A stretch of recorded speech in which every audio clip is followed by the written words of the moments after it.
Okay, this is pretty crazy. The Pokemon Company has posted an exclusive interview with the makers of Pokemon Ultra Sun and Ultra Moon. So we have an interview with Omori and Awao talking about the new Pokemon games. But first off, we gotta know our history. What were your first experiences with a Pokemon brand as players? Also, how did you end up working at Gamefreak? Now, Awao's story.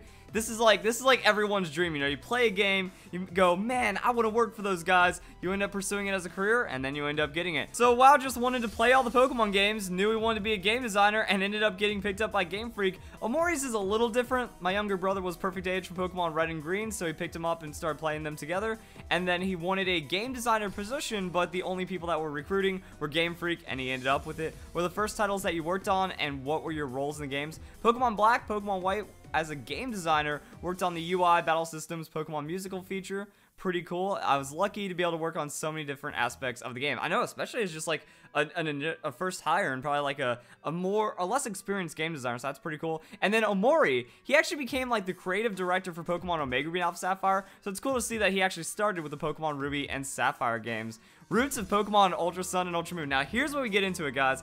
Here's where we find the method behind the madness of all the craziness inside of Pokemon Ultra Sun and Ultra Moon. So yeah, games are a bit of a departure from the previous follow-up titles like Yellow version, Black 2, White 2. So what is the concept behind Pokemon Ultra Sun, Ultra Moon? So I find this pretty interesting. We came up with the theme of core for the development of the game. We decided we want to always focus on the core and what serves as the base of things, and always focus on what is truly important when developing this game and how that landed on the theme. What is the core of Pokemon? What was the core of RPG? What is the core of what makes the game? We want to constantly ask ourselves these kind of questions to make sure we were on the right track, coming up with new ideas for the game and making development decisions. Bringing back so many characters from previous games with Team Rainbow Rocket unifies the Pokemon universe in a way we haven't quite seen before. What is the impetus for this idea? Now, another thing is that also we kind of saw it with Pokemon Sun and Moon. Now, I'm not going to say that Red and Blue, they came from the Ultra Wormhole, but it shows that, like, that's also another idea of the core for the 7th generation. It is kind of making sure that the older features of Pokemon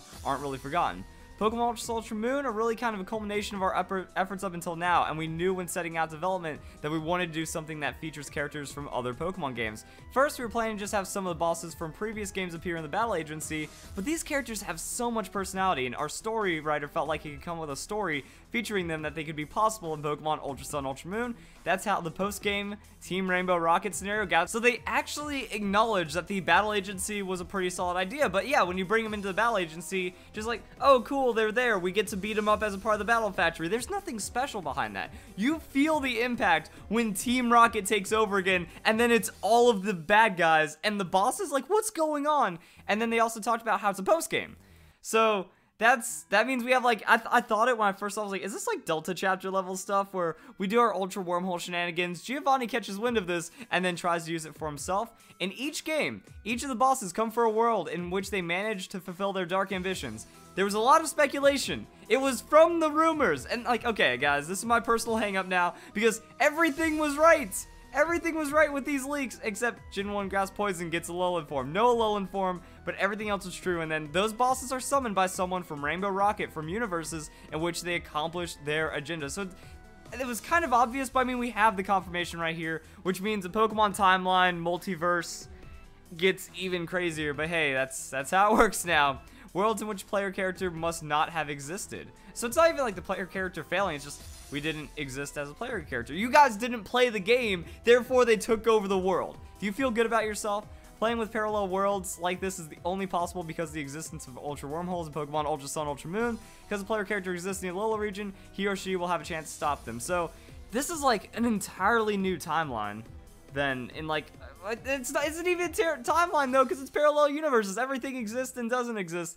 It's just crazy. So with return of Team Rocket and many of these older characters, to what extent of research you have to put in these characters for the previous games? How closely did you adhere to the legacy of those characters? It seems like the legacy is pretty solid when we can see what we know from the trailer, and also just when you think about the bad guys, it's hard to kind of rewrite their story. No, there's so much theme there. There's so much personality to all the bad guys that you can just keep it going and have a great time with it. So the setting for these characters is that they were successful in achieving their ambitions in the universe.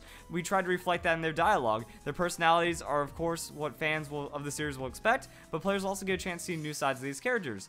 And I think that's like where we go into some cool fan speculation. Like, what if they succeeded? You could kind of get an idea for it. But also, like, the underlying personalities of all these guys are pretty interesting. Like, Archie and Maxie more or less being misguided than wanting to take over the world. And that's shown through Pokemon Generations. In the Omega Ruby and Alpha Sapphire timeline, when they're like, we did it! We have the primal power! And they're like, wait, we can't stop it! Oh god, this was a terrible idea!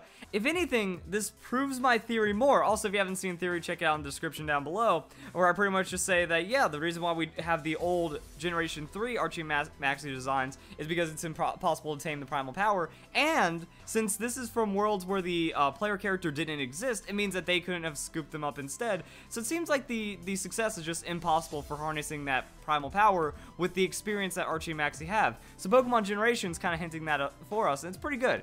How did you decide which characters to bring back, and were there any challenges to figure out how to have these characters work together? Wasn't a huge challenge to come up with a story. I like it. I love it because they were just like, wait a second, if we get all the bad guys come together, they might just, instead of wanting to take over the world by themselves, they realize that they'd be unstoppable together. So I love that idea. And also remember, they haven't had interaction with player character interference, so that's going to be new for us in Pokemon Ultra Sun, Ultra Moon. Just like we stop in like, oh, what's this kid going to do to stop us? Well, yeah, they haven't experienced that before, so we know what's going to happen. Guzma even helps you as an ally during the episode. With that said, of course, it's best for the bosses of villainous organizations behave how you would expect a boss of a villainous organization to behave, so we approach this with great amount of respect to the other entries in the series. I love it! Also, I think it's great because Guzma, he's not from these worlds. He hasn't felt the success, so he's like, nah, man, get off my turf. I'm going to help out this kid because you guys suck. You know, something like that. Mori was the director of Omega Ruby and Alpha Sapphire, again on Pokemon Sun and Moon. What were some of the important lessons he learned from his predecessors? That's a really good question. Learned a lot from Omori. Most importantly, that it is also vital to have a clear vision when creating something and to always make your desires and requests clear to the team. Also, that's crucial to review anything that the team creates. All this is essential to creating a high-quality game. Learn that it's necessary to give them a lot of freedom and to not micromanage too much or get too involved in their day-to-day work. So it's just having like that right balance of game design, which is pretty close. How do your previous roles in development shape your approach as a director? Ooh, I want to see what Omori has to say, because like, wow, he's kind of more new to that. I feel like my experience working on many different aspects of the game has offered a broader view of the whole project as a director. As a game designer, I work directly with a lot of people in different roles. As a result, I was able to deepen my understanding as to what is important to everyone with the team and what they value. That knowledge really came in handy when I became director.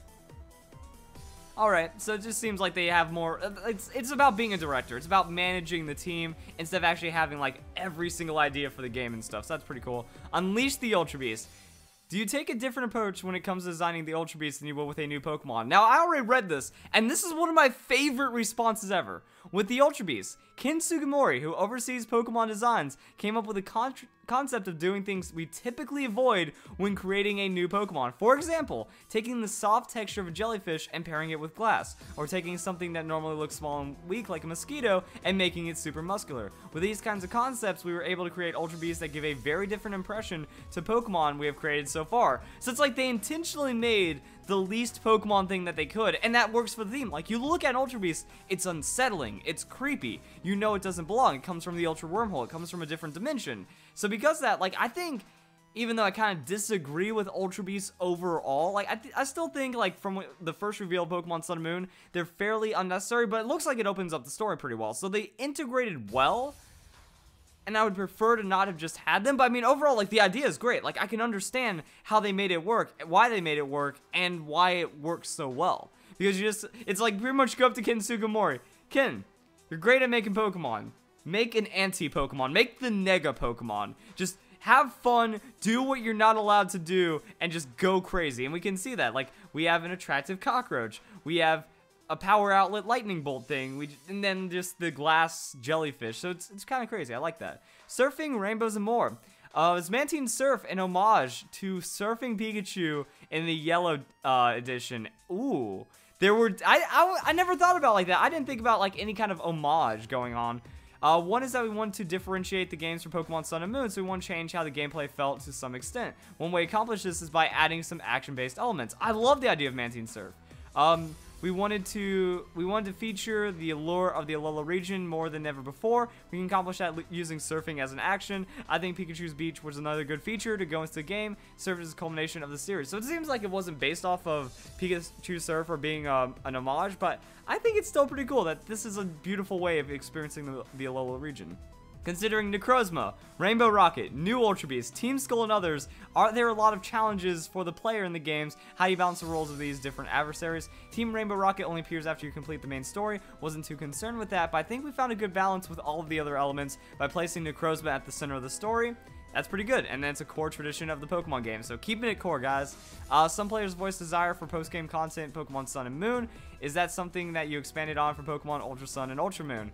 Hey, they're listening. That's good that Gamefreak is listening. I also hope that they were listening to me saying, guys, I enjoyed Pokemon Sun and Moon. I don't understand the hate, and I always believed in Pokemon Ultra Sun, Ultra Moon. It's awesome. Scenario feature Team Rainbow Rocket is only accessible after player competes main game. We have plenty of sub-events for players to enjoy, plenty of rewards. Mantian Surf, Ultra Warp Ride. Oh, that's what it's called, Ultra Warp Ride. Even after you finish the main story, it's my hope players will continue to spend lots of time enjoying the game after completing the main scenario. Closing thoughts. What is the original creative spark for new Pokemon game usually come from? Well, the first things you work on when you get that spark. Omori coming in. There isn't a predetermined process for it, but I can explain how we approach things. I start with the settings and think about what kind of place the region should be. Are there mountains, rivers? How much of the region is connected to the ocean? So you kind of start region first and then build it up. It's pretty nice. How much do you take into account current competitive environment? Ooh, I like that question. Of course, we pay attention to competitive environment and monitor when making adjustments to the game. We don't really directly respond to specific requests from players. I think we saw that because I remember with Pokemon X and Y that the game directors acknowledged, like the Pokemon company acknowledged that Garchomp and Mega Kangaskhan were a little too strong, but they didn't like knee-jerk reaction and stuff. So I like that. However, I'm calling shenanigans a while. Because we can see that since Generation 4, Gamefreak, the competitive design, has kind of catered to the Smogon rules just a little. Nerfing evasion, nerfing sleep, nerfing kind of everything that those players cry about has been impacted in the Pokemon game, and the games feel worse because of it, competitively. I will say that, I've been saying that, I feel like they lost the core of competitive battling. If they can balance Pokemon to be just like Gen 4 again, I think Pokemon will be a much better place. With these games, what new features are you most excited for? Can't speak much in detail, but I'm excited players to see the conclusion of Necrozma's story, and players to get an all-new adventure in the Alola region. I wanted to hear, like, the Ultra Ride feature, legendary Pokemon, Mantian Surf. I love Mantian Surf. But that looks like everything. Overall, it's kind of what we expected, but we get some new ideas on the, we get some new details on the features. We get to get a little bit more insight as to how the Ultra Wormholes work. We get the confirmation that it is Team Rocket, parallel universes, multiverse shenanigans. Oh, that's like overwhelming, but it's still pretty cool at the same time. And then just kind of other insight. Like, I really like the creative design, you know. I loved pretty much every Pokemon. Like, the design of almost all the Pokemon that were introduced in the 7th generation, either their lore, their concept was really well done, or just their design is absolutely wonderful. It's because of that, it's good to see that they have the art direction, that Ultra Beasts aren't really them slipping. It was them intentionally going, let's make something weird. And I think they accomplished that goal as well. So Game Freak still has a good touch. And then just kind of showing the depth of the game and the understanding as to what is going on behind Pokemon games in general. I think it's pretty good. So if you guys enjoy the video, hope you all have a nice day. Thank you very much for watching.